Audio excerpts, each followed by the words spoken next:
Good morning, class 7. And how are you all guys doing? I hope you all are doing fine, good, great, strong, happy, taking care of yourselves, and leading a disciplined life. Not only holidays, holidays, and holidays. Everything is still a holiday. 7 months have passed. So we are in ST again.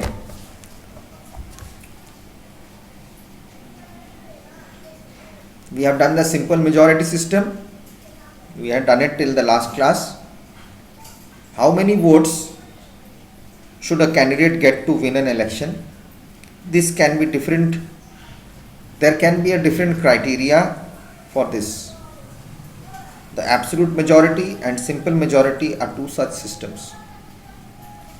Absolute majority means securing more than half of the total votes polled. Simple majority means that securing the highest number of votes but not more than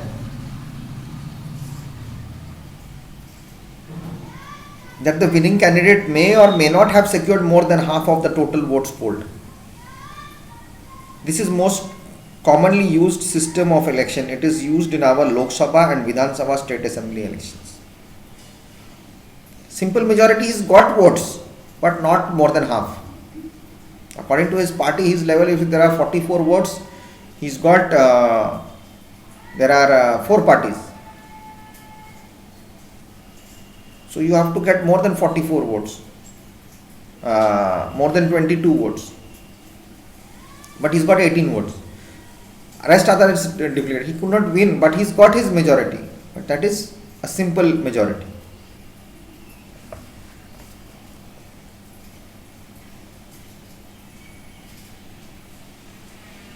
Constituency. Procedure of elections will come back again. Because unless we do this, we won't come to know what is the constituency, then only we will come to know what is the procedure of election.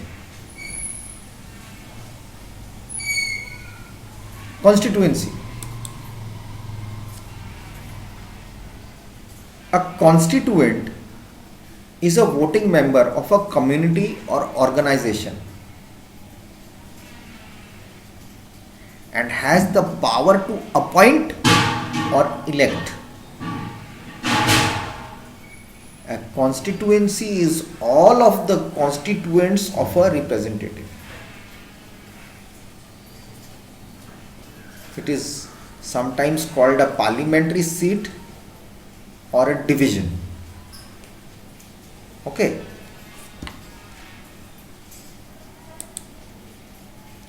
Constituencies for local government elections are called either wards or electoral division.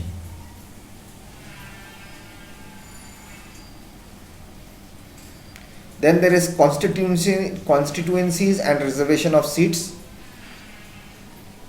We will come to that later.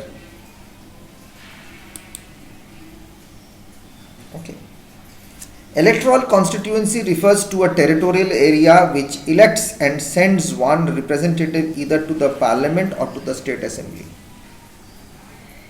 An MP represents a parliamentary constituency in the Lok Sabha, while an MLA represents an assembly constituency in the Vidhan Sabha in the state level. MLA is in the state level, MP is in the member of the parliament.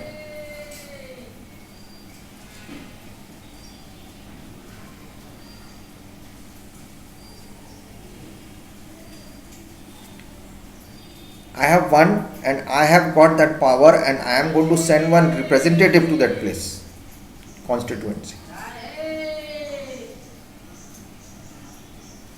Okay.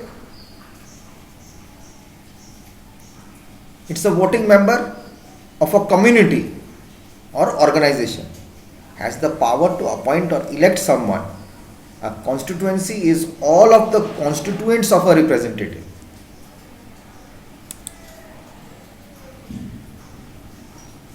We have picked up a representative, the vote has happened. Now that representative has come on. Now all the constituents of one representative can elect from there and send to the constituency, the parliament. They also have the power to remove the representative from the position to which they have appointed him or her. Now, all the constituents who are registered to vote are called the electorate.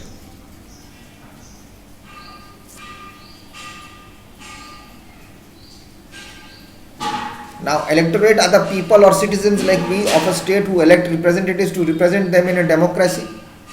They are known as voters.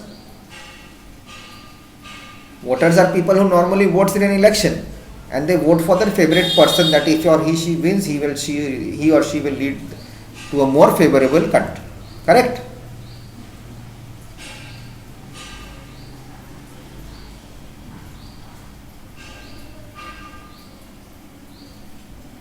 Now, constitutions for local government elections are called wards or electoral divisions.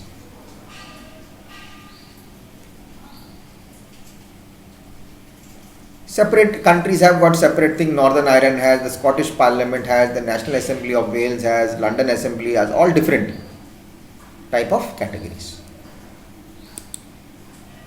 Okay, that is all about a constituency.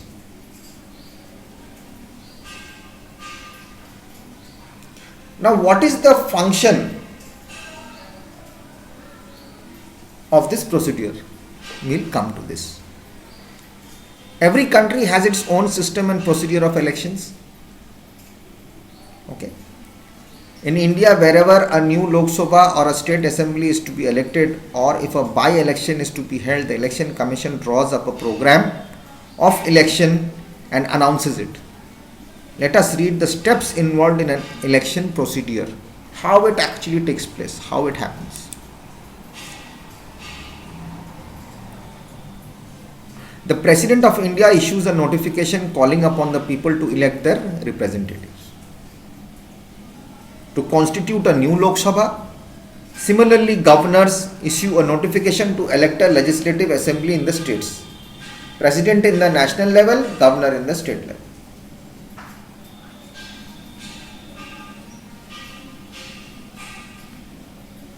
Step 2. Election Commission announces the election schedule for filing nomination papers, scrutiny of nominations, withdrawal of candidate, dates of polling.